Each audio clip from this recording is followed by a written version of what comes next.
how's it going, everyone? My name is Paulie Miltner. I'm with Tahoe Whitewater Tours, and you are watching this video to get ready for a whitewater rafting trip. This is a river orientation / safety talk, which is given at the beginning of every rafting trip prior to embarking on the rafts. A safety talk is meant to educate you and inform you on what to expect on a whitewater rafting trip, introduce you to some of the hazards that can be found on rivers, as well as what to do if you fall out of the raft and how to swim in whitewater. All of our trips that we go out on are between Class 1 and Class 4 rated whitewater. That's on a scale of 1 to 5. So Class 1 is very calm, easy moving current. Some of the current behind me is Class 1. Class 5 is the most extreme. We're going to be rafting on somewhere in the middle of that scale. So Class 2, Class 3, and Class 4 rated whitewater on some of our trips. Falling out of the raft is a real possibility. Potentially everybody falling out of the raft, rafts flipping over, getting very stuck are all real possibilities on a whitewater rafting trip. We're not at Disneyland, we're not at Waterworld. We're in a natural environment where things can and do happen that are out of our control. So the point of this video is to kind of educate you on expectations that you might have for a whitewater rafting trip such as this.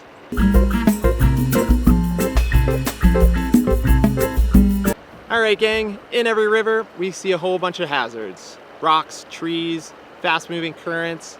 Each river is a little bit different, but some of these are pretty common in most. We're gonna see a lot of rocks out there, and we have two different types of rocks. The technical terms that we use is big rocks and small rocks. Big rocks are rocks that are above the surface of the water. We can plainly see them. They're high and dry. They might be big boulders. They might be big walls. Our small rocks are rocks that are just at the surface of the water and everything that make up the river bottom. Those are typically what we consider the small rocks. Your guides are going to be asking you to paddle those rafts, maneuver through the river, asking you to paddle forward, paddle backwards. We call these paddling commands and not paddling suggestions, because we're asking you to move those boats and help us move those boats to avoid these rocks. Okay? Sometimes we're going to hit those rocks with the raft. Not a big deal if we do. Generally, if that boat comes in contact with a rock, your guide is going to say, hey, bump on the left, bump on the right, lean in. We want you guys to be ready for that bump and that jolt. Okay? Every now and then that raft might get a little bit stuck on that rock. Not a big deal. Your guide's going to have you bounce around, kind of potentially shifting weight a little bit to become unstuck off of that rock. Usually continue on downstream, not a big deal if we hit rocks. The really big ones, the ones that are big boulders and potentially big walls, they can be a little bit more hazardous sometimes. And the reason that is say we've got a really big rock here, our raft is coming downstream. Again, we're going to try to avoid it if we can. But every now and then that raft might hit that rock, okay? All this water pressure and this downstream current is going to continually push on that raft, and it's going to potentially push that raft vertically up the rock, okay? Water might fill in that raft and make that raft really stuck and plastered against the rock. We call that a wrap. Or that boat might continue climbing from all that water pressure, potentially flip. So not very fun situations with those big rocks sometimes. So we, again, are going to try and paddle as hard as we can to get away from that rock in the first place, but we also have a secondary command, which is called the high side.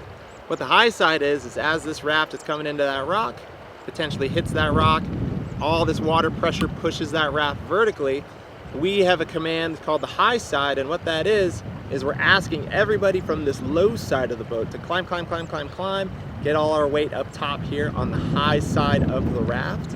Our body weight up here potentially can push that boat flat against the surface of the water. We can hang out there and figure out which way that raft is going to move around that rock. So those are dealing with rocks, okay? We're going to try to avoid them if we can. If we come in contact, get ready for a bump. If we come in contact with a really big rock, potentially get ready for a high side.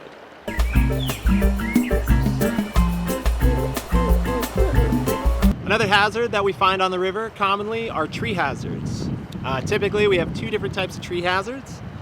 We have ones that are called sweepers as well as strainers. Okay? A sweeper is potentially a branch that hangs out over the top of the water, where if the rafts pass underneath that branch, that branch has the potential to sweep you or clothesline you out of the raft. Okay? The rafts come in contact when they sweepers or are floating underneath those branches. What we want you to simply do is just lean down into the raft and let that branch pass over the back of you. We don't want to reach up and grab it or anything like that. Okay? The other type of tree hazard we commonly see is called a strainer. And a strainer is potentially a tree that has fallen down into the river. Water is easily passing through that tree and all of those branches, but rafts, paddles, people, we can easily get snagged up in all that stuff. Bushes and branches and things that are also on the side of the river where water can easily be passing through that stuff, those are also considered those strainers. They work very similar to a kitchen strainer at home. Water easily passes through that kitchen strainer, but pastas or things that we want to wash and strain are caught up in that. Out in the river, we are the things that potentially get caught up in those branches and those strainers. So we want to paddle the rafts away from them if we can. We want to swim aggressively away from those tree hazards if we are in the river swimming, to avoid those altogether. If we have no choice and we're swimming and it looks like we are going into that potential tree hazard, what we want to do in that last case situation is aggressively go at it and try and climb ourselves up on top of it.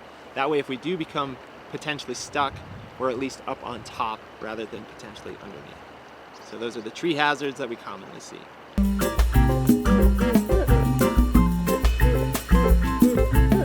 So on a whitewater rafting trip, common thing that could happen potentially is falling out of the raft.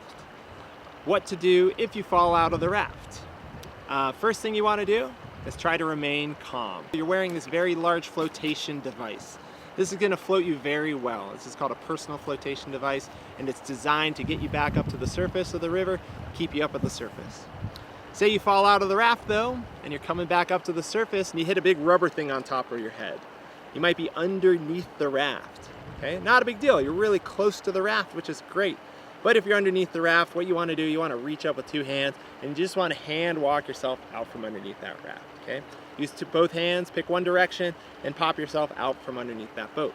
Okay, once you're out from underneath the boat, you're going to want to try and swim back to that raft. That's going to be your first order of business, trying to get yourself back to the raft in which you came from. If you swim back to the raft, grab a hold of that perimeter line, and you have some friends or loved ones that are in the raft, their job is going to stand up out of their seats, turn, face you in the river, reach down, grab these amazing handles right here on our personal flotation devices, these shoulder straps. They're going to give you a little 1, 2, 3, pull straight up and fall back with you in on top of them to pull you back into the raft. Say you fall out of the raft and you go one direction and the raft goes another.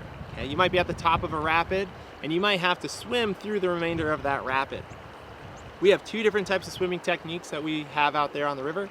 We have aggressive swimming, which is over on your stomach and you're hand over hand aggressively swimming from one side to the other, or better positioning yourself in the current. Or we have defensive swimming. And defensive swimming is floating on your back with your nose and toes out up in front of you, up at the surface of the water. You have your feet out in front of you, and you can use your feet to potentially protect yourself from rocks or obstacles that are heading at you. It's really important that if you're in the defensive swimming position, you're facing downstream, again, so you have those feet out in front of you. If you're swimming in the river today, gang, there's one very, very important thing to keep in mind, is that we want to keep our feet up to the surface, not dragging them along the bottom or potentially trying to stand up. The river has all sorts of rocks that stack on themselves in weird ways. There's old debris in the river, a lot of snags that potentially can grab your foot if you're trying to stand up. If you try and stand up in the river and you get your foot snagged, this is called a foot entrapment. It's a really scary situation, but can be avoided by, again, keeping everything up to the surface. Alrighty, so you fell out of the raft, you got in that defensive swimming position, and you're bopping downstream, you're avoiding some rocks, you're pushing yourself off of some obstacles, and you might be swimming to the bottom of the rapid, or we're gonna be trying to direct you on where to go. Okay? If you can hear us, aggressively swim to where we're telling you to go. You might not be able to hear us, but if you can see us, we're always going to be pointing positive the direction you want us to go. We might be calling you back to the raft in which you came out of. We might be pointing you to another raft. We might be pointing you to shoreline. So if you can see us pointing, we're always pointing to the direction we want you to go and asking you to aggressively swim that direction. Okay? If you get near, we might be using a few rescue tools. One of the rescue tools we have is a paddle. Everybody has a paddle when entering our rafting trips, and this can act as an extension of your reach. You can have a 4-foot extension of your arm, say if you keep your paddle and you're right out of reach of a raft or shore. The rescue technique we have is called a throw bag. A throw bag is essentially a bag full of rope, and this is another rescue tool we use to get you back to shore in case you're floating downstream, and we can use this tool to get you. If we decide to use the throw bag, we are gonna make sure you're aware of it first. We're gonna give you a big loud whistle, boop. We're gonna yell swimmer, get your attention before this rope comes at you. Once we have your attention, we're gonna try and nail you right in the side of the head, laying this rope right across your chest. Okay, if we hit you, great shot on our part. We're gonna try and get that rope right across your chest, and if the bag and the rope land next to you, we wanna make sure we only grab the rope.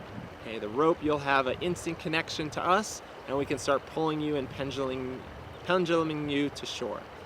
If you grab the bag, you might continue downstream until that whole thing unwinds, so make sure to grab the rope. Really important that we do not wrap any part of this rope around you. Okay? Wrapping around your hands, neck, body, all those things can potentially tie you up, and we want to make sure that if you need to get away from the rope, you can let go of it easily.